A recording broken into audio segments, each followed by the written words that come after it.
I think if she's 4.5 points ahead nationally, she's almost certainly won, 4.5 to 5. If it's between 2.5 to 4, I basically don't think that we'll know until the actual morning of the vote, or even after, a couple of days after. We're just 5 weeks away from the US presidential election. In the past 3 months, the race has ricocheted all over the place. Before the Trump-Biden debate, the candidates were neck and neck. Afterwards, Trump pulled ahead. When Biden was replaced by Kamala Harris, she seemed to have the momentum at first, but then began to stall, leaving them neck and neck in the swing states. But what's the picture now? James Kangasooriam is a pollster and chief research officer at Focal Data and joins me now.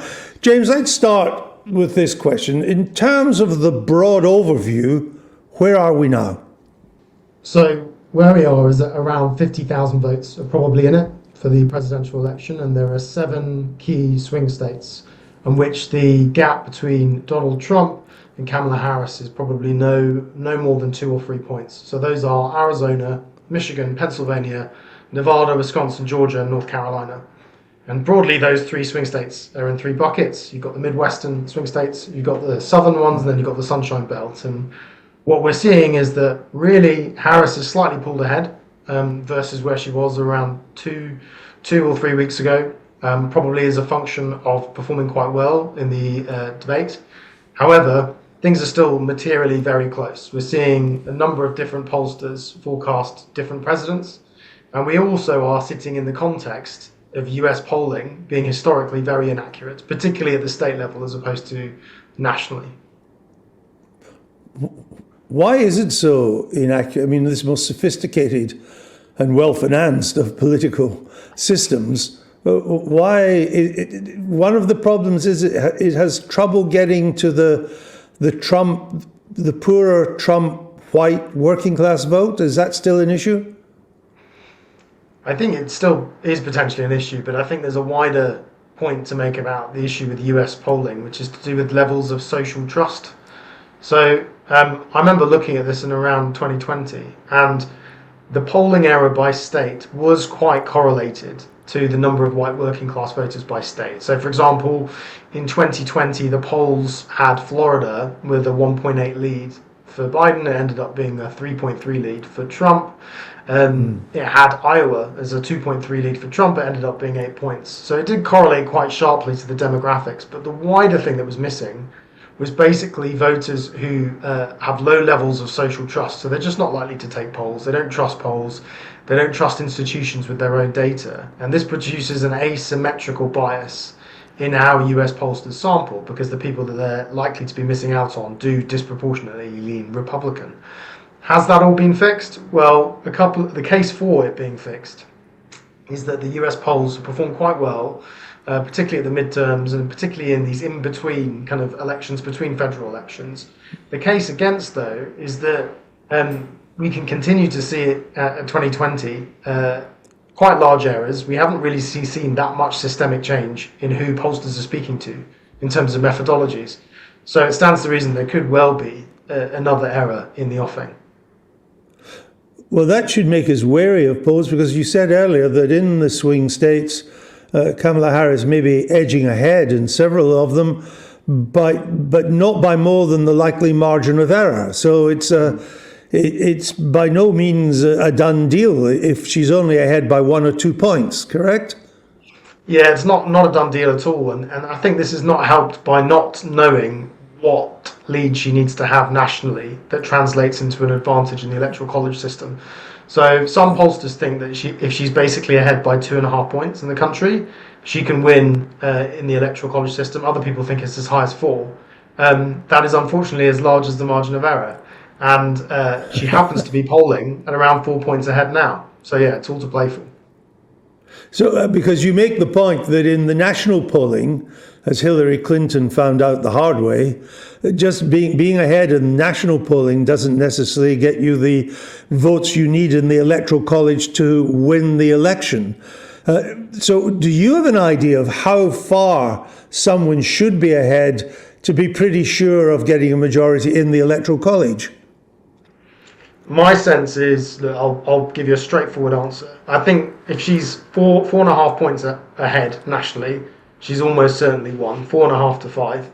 If it's between 2.5 to 4, I basically don't think that we'll know until the actual morning of the vote, or even after a couple of days after, particularly if we have slow counting and the results come in a particular way.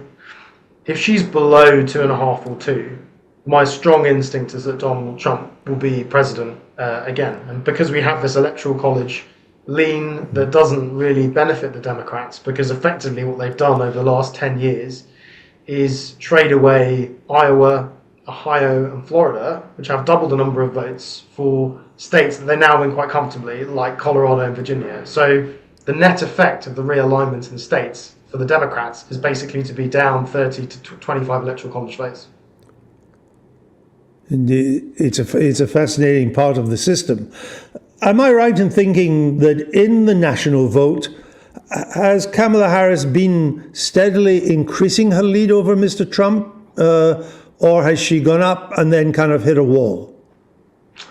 I think to kind of be honest with her performance, it has just gone up, and I think pollsters have been waiting for it to plateau.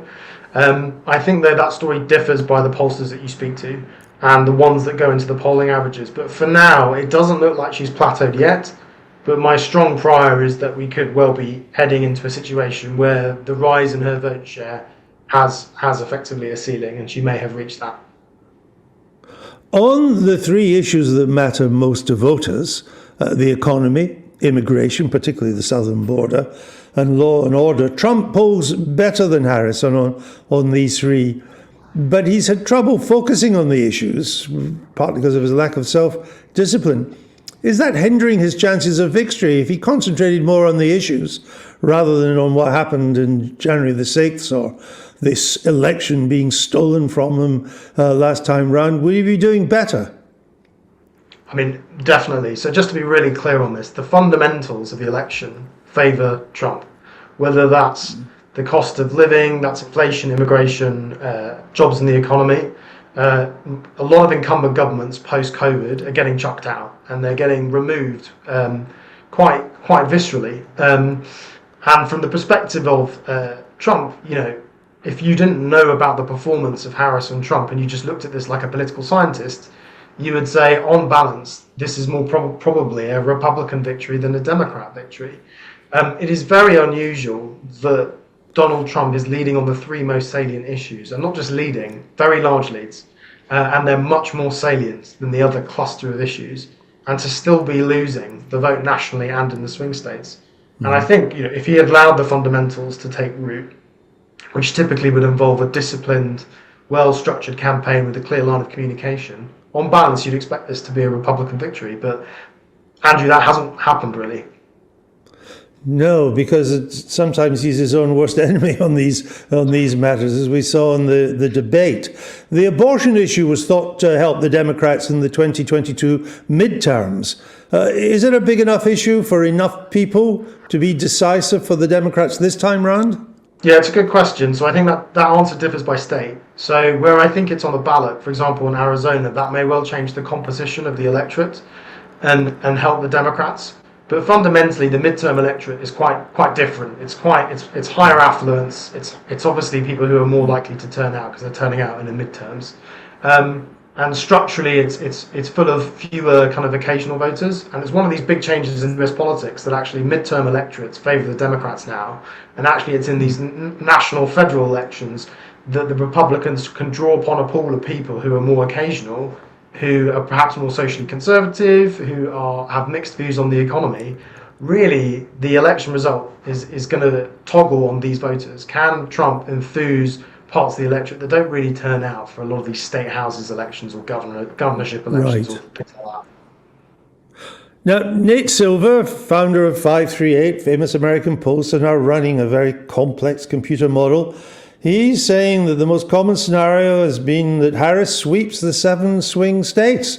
From what you say, we should take that with a pinch of salt or even a pinch of silver. Well, I'm not going to go up against the grand wizard of polling, but well, he's not always right. I think he gave a 28% chance, I think, of Trump winning in 2016, which was actually higher than most people. I think on this particular election, I would disagree. I think it's hard to see a clean sweep across all of those swing states. I think what pollsters might be getting wrong, if they are getting it, is not just necessarily the voting intention by swing state, but the order of the swing states.